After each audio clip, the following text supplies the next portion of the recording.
And Ian is going to go through, he's going to do his presentation, and then we'll do Q&As at the end. So feel free to fill the chat as we go, and we will address all those questions as we near the end. So a little bit about Ian. He is in the Smoky Lake region, and he also covers Thornhill and Redwater. So if you're aware of how AHS works, each of the health inspectors have regions that they cover. So while he's going to be our point person for today, you will have a different person that will be your point person based on your region. So we can answer some questions on how we get to that person for you. And I just want to kind of kick it off and say that they're absolutely here to help us to make sure that everyone understands the rules and how we can do it. And it's actually a very, very simple process. But the key is to start a little bit early, just to make sure we've got our approvals ahead of time. So I'd like to hand it over to Ian, who is going to share a presentation with us today. Thanks, Tanis. Yes, my name is Ian McDougall, Public Health Inspector with Alberta Health Services. And I am going to attempt to share screen. And food safety for open farm days.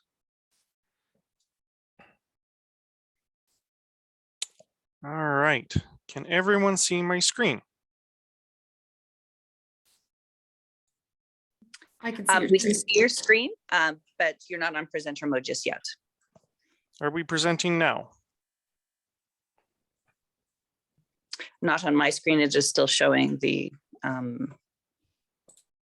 your functional view. All right.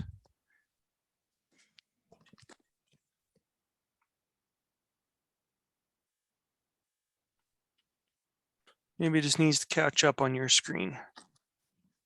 Could be.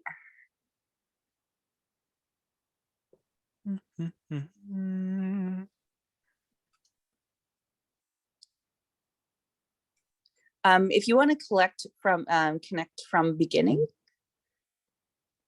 Yep. You're on slideshow right now. Oh yeah, no, I'm on slideshow. It's taking up my whole screen right now. All right, for us, and unless anyone has a different view, I am still seeing I'm still seeing your full, all your sides. Oh. So if you want to exit full screen and then go back and click from beginning again.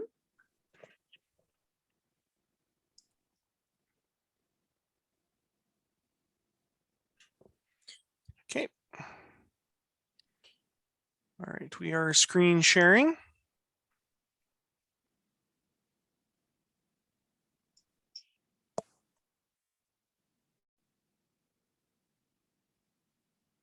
And there we go. Okay, perfect. All right. Isn't technology fun? All right. Food safety for open farm days.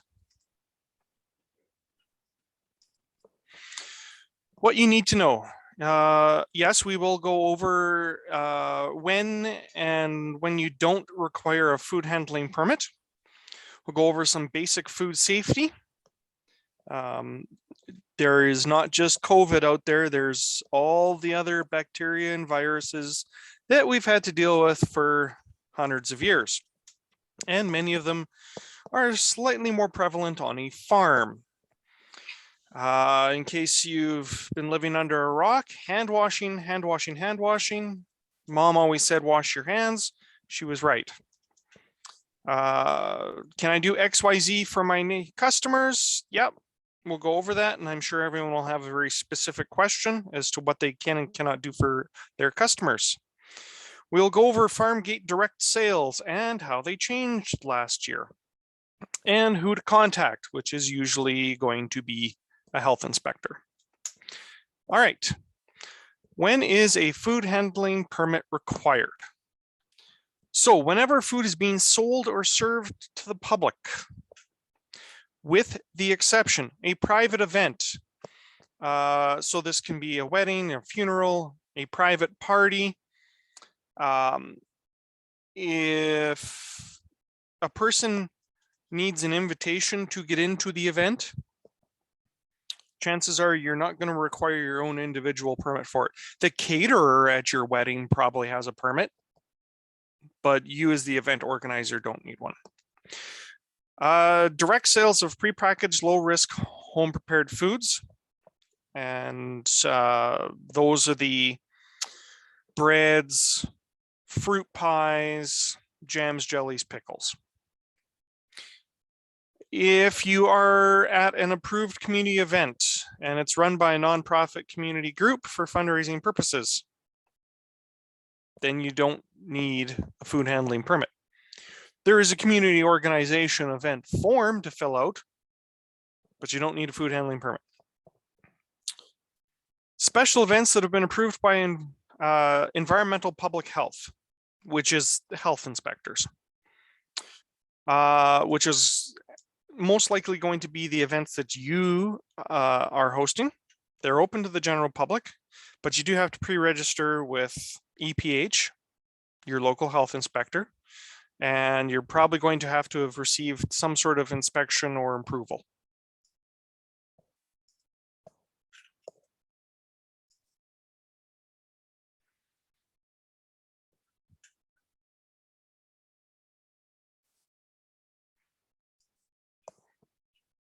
Okay, special event requirements.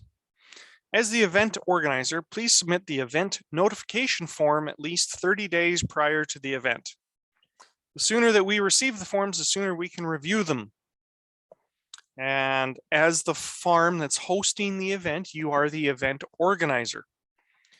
Submit the special event food vendor notification form as well. This form gives us the details of your food handling plans. Even if you're planning low risk foods, you still have to send in the forms.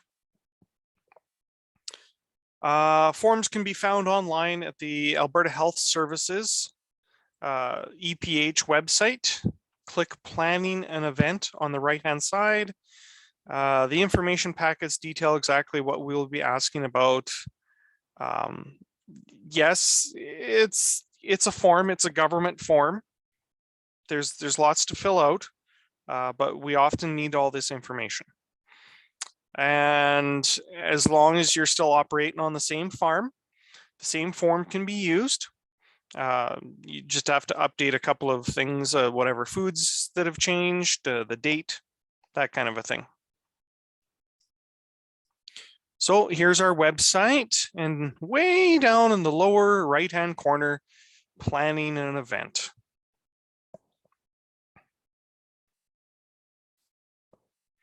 You can find it on this other Alberta Health Services website too. So special events. Yeah, food vendors must notify EPH. There's an information package, notification forms, information on setting up a temporary hand wash station, Alberta food safety basics for special events. So, what is low risk home prepared food? Foods that are made at home in your own private kitchen that do not require refrigerated storage, also known as shelf stable. All items must be sold in a package or can be served as a sample size. So this includes cake, fruit pies, baked goods, breads, chocolate chip cookies, all the things that are what made me very, very fat. Jams, jellies, pickles. So yes, pickled cucumbers, pickled carrots, that kind of a thing. You could do some roasted nuts or coffee, candies, because they're 99% sugar, dried herbs, dried fruit, that kind of a thing. No, you can't serve unpasteurized milk or milk products. You don't even consider it. Uncooked eggs, nope. Also, you can't do Meat, poultry, or seafood, there's no way that those constitute low risk. Those are all high risk foods because if left out at room temperature, they easily support the growth of bacteria. No cream fillings in those baked goods, no cream-based icing. Yeah. Basically, it has to be able to sit out on a shelf at room temperature and not go bad.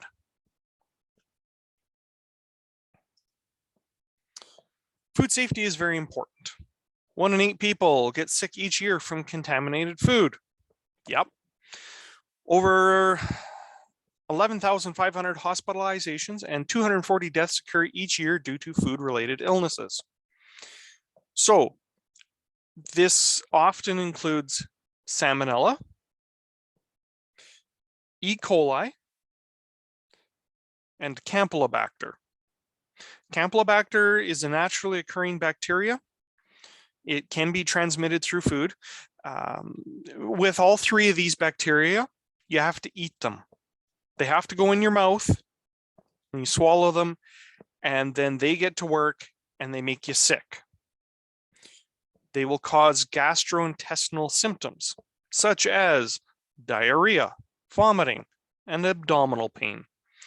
All of these will often put a person into their washroom for multiple days and or send you to the hospital. They can be transmitted through poor hand hygiene practices. So you're out on your farm, you have a flock of chickens, and you're out there picking up eggs, and you come back inside and you don't wash your hands properly, and you touch the doorknob, and then you touch your phone and the TV remote. Okay, well, all those are now contaminated and potentially contaminated with Campylobacter and Salmonella. Or if you're out working with the cattle, you might be getting contaminated with E. coli. Remember, mom said, wash your hands. Temperature abuse. So when you leave something out at room temperature, bacteria love that temperature and they will multiply. Cross-contamination. So raw meat, raw chicken can have this bacteria on it.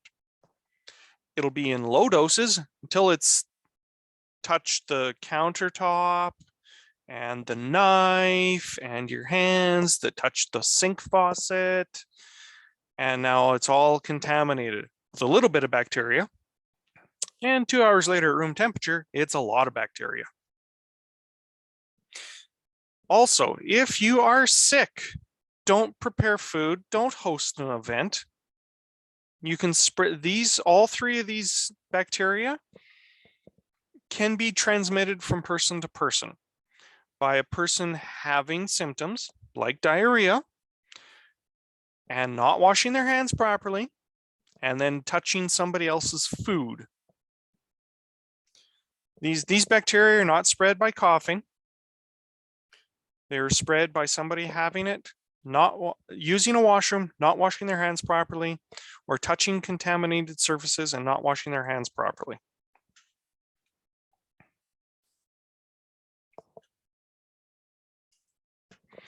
All right. Oh, look, washing hands. Very first thing we go over. It's very, very important.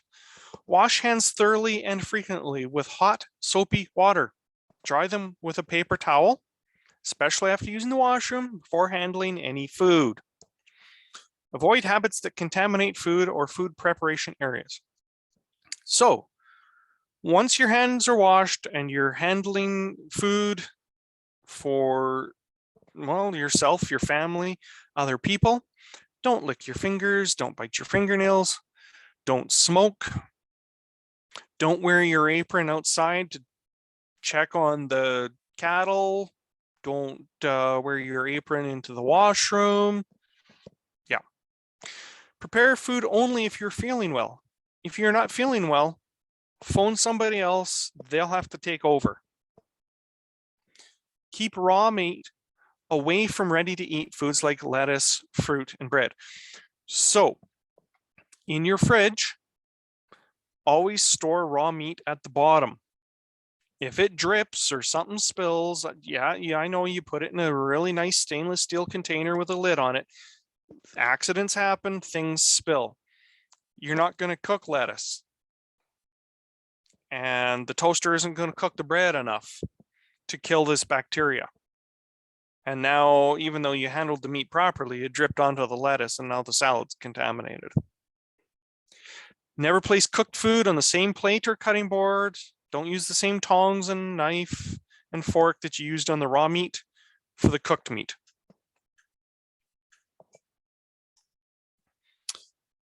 All right, thoroughly wash fresh fruits and vegetables before preparing or serving. Yeah, wash all the dirt off of them, because we know what you fertilize your garden with. Wash and sanitize cutting boards and other food preparation surfaces to prevent cross-contamination. You can make a simple sanitizing solution by mixing a half a teaspoon of household bleach into 1 liter of water. If anyone is not on the metric system, that is a quart of water. Yep, and that's just regular household bleach that you find in the laundry aisle, not scented. Just get regular unscented bleach. Cook food thoroughly. Don't cook partially for finishing later. No, cook it all the way through. Again, wash your hands. If you're going to wear gloves, you have to wash your hands before you put the gloves on, and then after you take the gloves off. Gloves are single use and disposable. Don't keep reusing the same gloves all day long or day after day. Throw them away. If you made a huge amount of soup or chili, don't just keep it in the big same pot and then keep reheating it and then cooling it and then reheating it and cooling it. Just once, which does require more planning and more portioning. You cannot serve uninspected meat to the public, and you cannot serve unpasteurized dairy to the public. When we say never allowed, if you're caught doing this, that's going to be court time.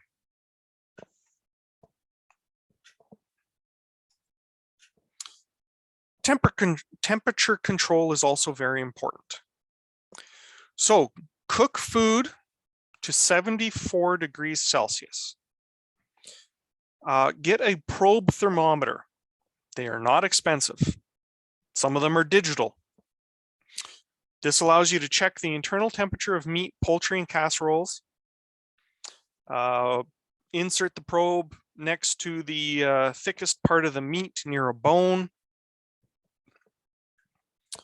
Hot food has to be kept hot.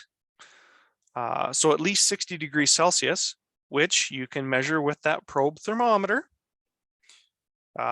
Some slow cookers may have trouble keeping a pot of soup or chili that hot for extended periods of time. So do use a probe thermometer to verify the temperature. Some slow cookers may have a high setting that's way too hot and you will burn things. So again, use a probe thermometer to verify the temperature. Keep cold food cold, so at least 4 degrees Celsius or below. So you can easily buy a little thermometer and keep it in the fridge and just check to make sure that your fridge is at the right temperature. Defrosting or thawing foods is best done in a refrigerator. And so if you are looking at a whole entire turkey, that's going to take more than a couple of hours in the fridge to thaw. You can also thaw things in the kitchen sink under cold running water. Not a pool of water, cold running water. You can thaw things out in the microwave as well. but don't just let raw meat sit on the counter for hours, because then the outer surface is thawed out, starts growing bacteria, while the inside is still frozen. And sometimes some of these bacteria create toxins that are not destroyed by cooking. Divide foods into smaller portions to allow for quicker cooling. So once you've cooked things to that internal temperature of 74 degrees Celsius, and now you're going to portion them so that they cool down quicker, because you don't want to leave a big pot of chili sitting on the countertop for 12 hours to cool down properly. Put it into smaller portions. Keeps food safe when transporting. So use coolers and ice packs for cold foods. Insulated bags tightly wrapping hot foods, not just a tea towel in the back of the pickup truck. Hand washing. So before any food handling, after handling raw meat, after coughing and sneezing, after using the washroom, when hands are visibly soiled. So when you've been scrubbing all the dirt and mud off of the fresh fruits and vegetables, when changing tasks, when changing gloves. If you want to, you can search online and get this very poster from the internet. Here are some examples of temporary hand wash stations. So camping jugs for water, coffee urns. If you have money, you can order a pre-made temporary hand wash station, but you're not required to. If you are making your own, the catch basin has to have enough so that it's not overflowing all over the ground.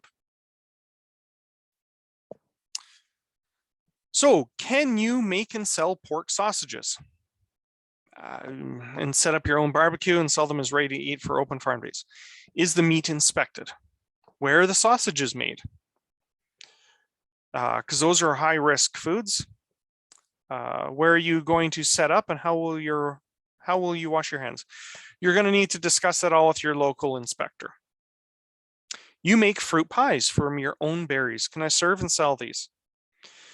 Yeah, fruit pies tend to meet the definition of low risk home prepared foods. So yes. Meat pies cannot be made homemade. Those are high risk. You'll need a permit for that. Can I have visitors meeting the animals and then have something to eat? So like a petting zoo. Animals need to be far away from the food area. Be sure to have hand washing stations and talk to your local inspector about what your food you're going to serve. Home smoked sausages or jerky. Any and all meat products that are offered for sale or sample must be made in an approved food facility. Inspectors review recipes and methods in approved facilities to ensure product safety. Home smoked, home dried meat products are not acceptable for public consumption. While you may have made it for your family for years, you don't want to risk anyone else getting sick. You don't want to have a foodborne illness outbreak linked back to your farm. Smoked and dried products in commercial facilities are monitored for safety from start to finish, with records being kept to ensure products are safe. Yes. Your home kitchen that you're using all the time will never be approved as a permitted facility. A permitted facility cannot be used as a private kitchen. You can make another room or another building on your property into a permitted facility once it meets all the requirements of the food regulation, but it'll never be your home private kitchen. When do you need an approved facility? Yeah, certain situations require food to be prepared in an approved facility. So high risk packaged products for customers. Sausages. Food is being prepared ahead of time and is being served on the open farm days event. So yeah, do you have time for everything you want to do? So yeah, you want to be realistic. You can't make all the food in the world. Do you have enough space? Do you have enough temporary hand washing sinks? Do you have enough utensils? A caterer can use your products under their license and facility for you to sell or serve. Yes. Food trucks can also use some of your products. Yeah. Sometimes. Farm gate sales. So permits are not required for whole fruits and vegetables. Those products that meet the definition of low risk home prepared foods. That's the low risk baked goods, cookies, breads, fruit pies, jams, jellies, pickles. Maybe you have bees on your property. So liquid honey. Yep.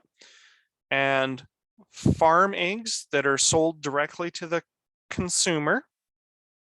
And they have to be labeled as uninspected. And then that person cannot use them in a permitted food facility, but they can take them home and enjoy eating them.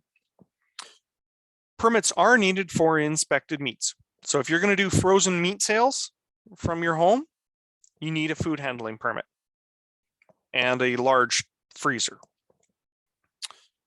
Some dairy products, but they have to be pasteurized. Processed fruits and vegetables. You can cut the tops off of the beets and carrots. That's not considered processing. You can wash the potatoes and carrots. That's not considered processing. That's still a whole fruit and vegetable. When you run the garlic through a mincer, that's now considered processed. Foods made for sale outside of the special event. Those are all going to need a permit. Anything being sold to a restaurant, which is a permitted facility. Canadian Food Inspection Agency or Alberta agriculture licenses may be necessary, depending on what products we're talking about. So, food safety is very important in having a successful event. Nobody wants to associate your products with getting sick. Ensure food handlers follow good hygiene. Ensure foods are kept at safe temperatures, all the way through storing, cooking, serving. It's all very important. Avoid cross-contamination. And all meat and dairy has to be inspected and pasteurized. When in doubt, throw it out. And contact your local public health inspector prior to any event. If you're not sure who that is, call your local community health services office or hospital and ask for the public health inspector, and they'll know where to direct you to. Okay. You can also go on to the internet and type in Alberta Health Services, EPH. Okay. All right. All right, wonderful. So thank you for that.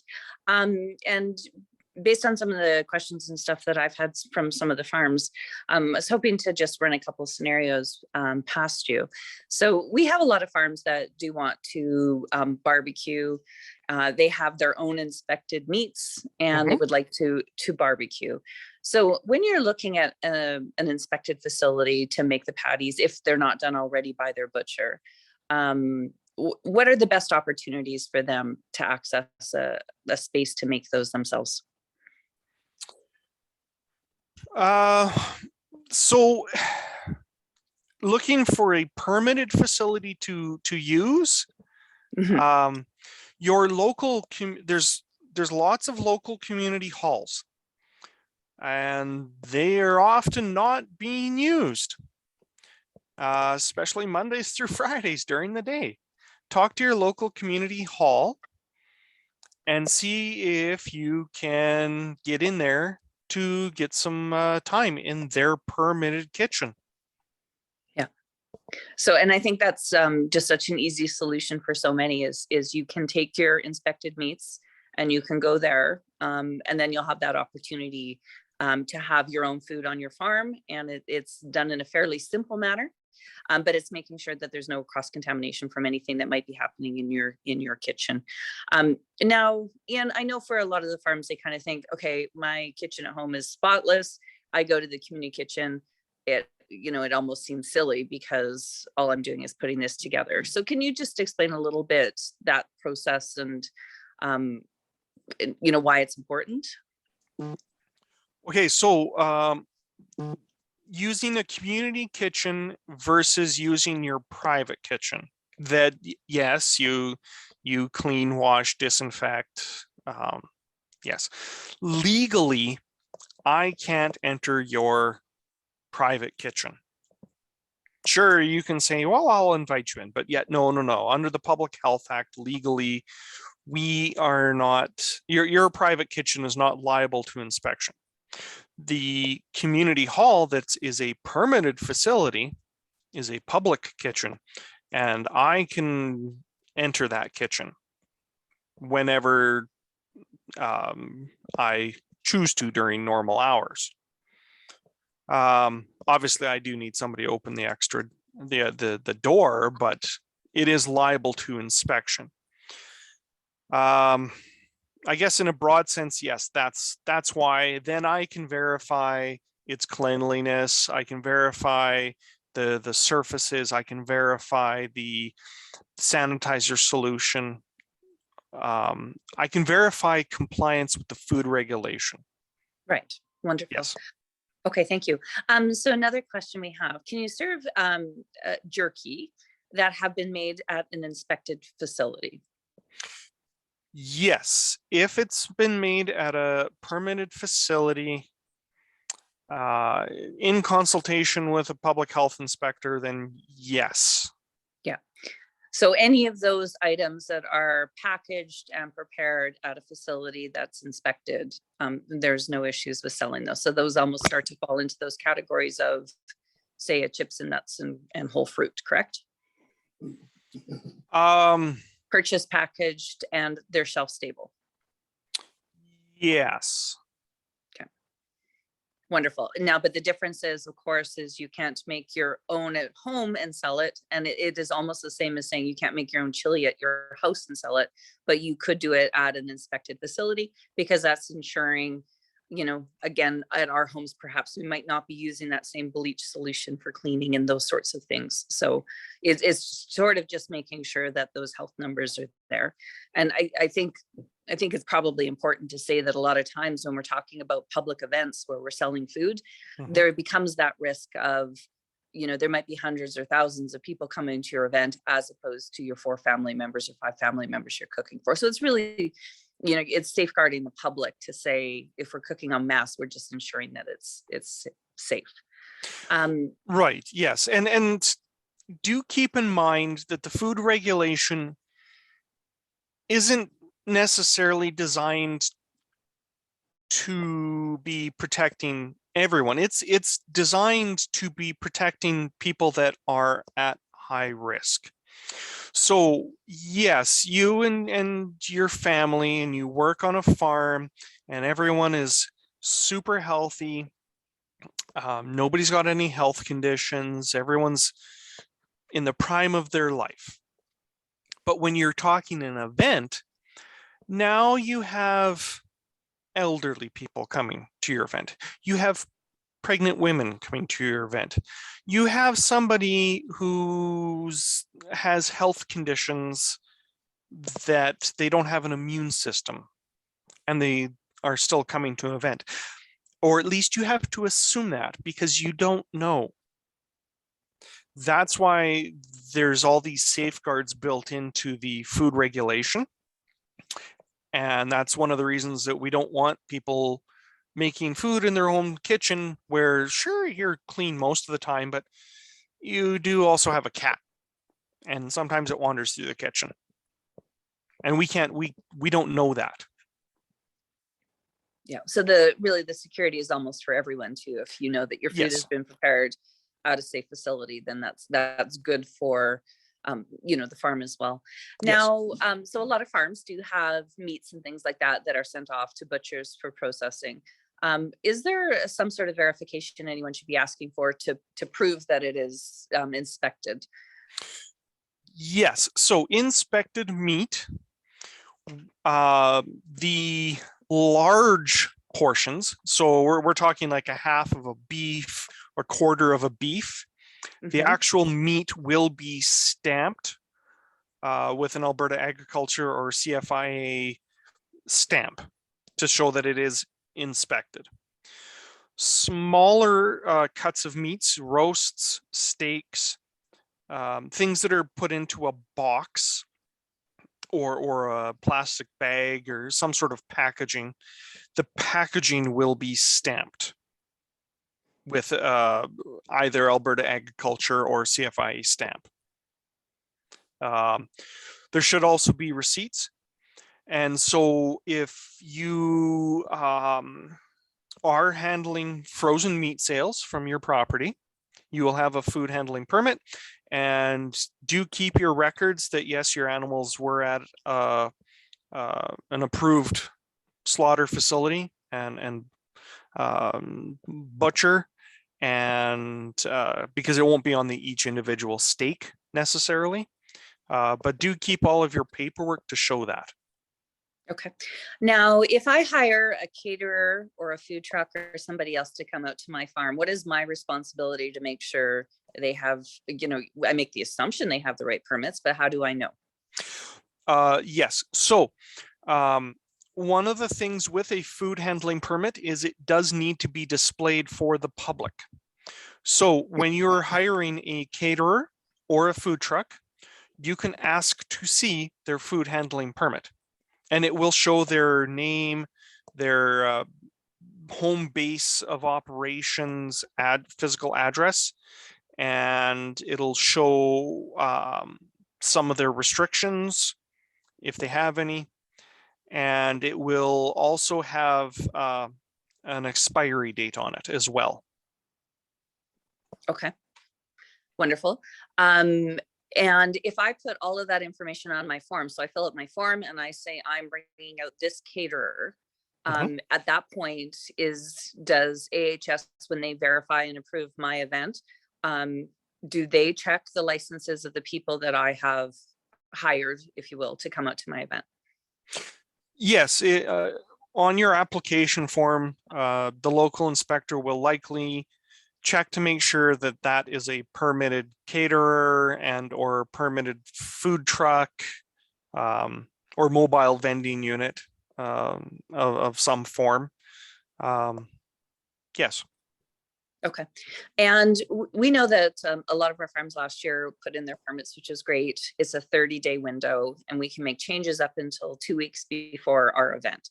But if I know I want to do an event in August, I've got some ideas. My address hasn't changed. A bunch of the things haven't changed, but I want to have that conversation a little bit early. What is the best way for me to start that process? Because, the forms have all the blanks that you need to fill in. And what if I'm still making decisions? What would your recommendations be so that I can get to an inspector and start to have that conversation about my event? When is too early? And we obviously know when is too late, but when is too early?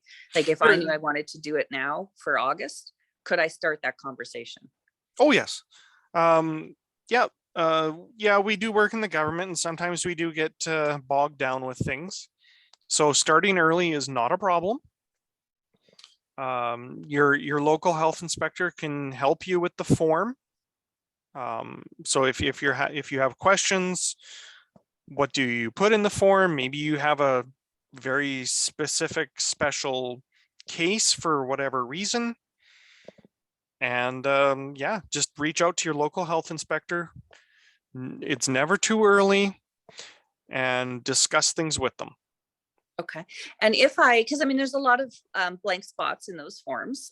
So if I know what I want to do. I want to cook chili on my farm. I've got inspected meat and I have a kitchen. That's a community kitchen I can go to do it. But I have a whole pile of questions, but I don't have all the answers. Can I start that form? Will it allow me to submit it with kind of most of the details, but not everything, so that I can start the ball rolling? Yes.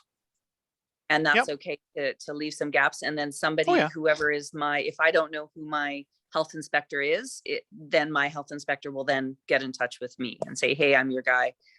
Let's chat about your event. Yes. As long as your contact information is on that form and the health inspector can get back in touch with you, that's the most important, because then at least they can keep those lines of communication open. Wonderful. So what I'm hearing is feel free to start now, start having those conversations, and that it's not too early, and they're not going to say, no, come back in 3 months. Yep. All right. I've got another question. So are chocolates included in the exemptions with candy, so long as they are not cream filled and they are shelf stable? Yes. Although, yeah, you're still going to want to talk to your local inspector about what you're handling and what your processes are for that. Okay, great. We had a couple further questions about the chili example that we were using. So the question is, if the meat is inspected and prepared at the hall, I still have to haul it home and keep it at the right temperature. Is that still okay? Yes. Yeah. And we would be looking at either the day of or as close to the day of your event to be doing that. Yes. I will say in the scenario that I was referencing, someone had gone to a community hall and they went the day prior and Yep. they cooked the chili to completion. Mhm. They brought it home, they stored it in, they batched it Mhm. because they knew they wanted to serve the chili throughout the day.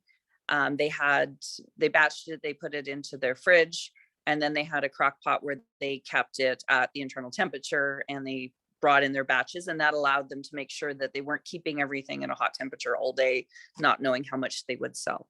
So, Yes. but your health inspector will kind of walk you through how you can do it, how far out you can go, and how to do it. I think, there are very, it's interesting. I have found between chili and sloppy joes, a lot of the farms have favorite recipes and they love to showcase their products that way. And I will say it's very well received by the guests for Open Farm Days as well. I have another question about juicing. For juicing carrots and vegetables on site, obviously that involves processing. Is it allowed as long as you do your permits? You would, because that is a processed fruit or vegetable, then you would need to talk to your local inspector. That's likely going to need a food handling permit. Yeah, but it doable with the permit. Yes. Perfect. More than likely, yes. Yeah.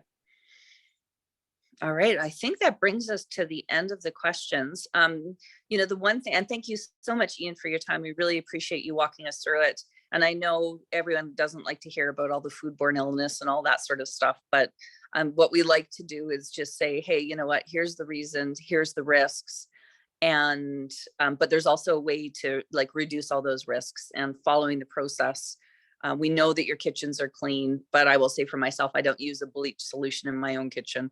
We understand that there's different requirements in commercial spaces, but there are a lot of approved kitchen spaces out there. So feel free to reach out and find them.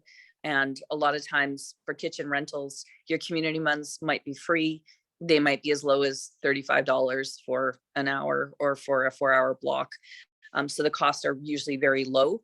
And there might be people there that can also assist. So thank you so much for your time.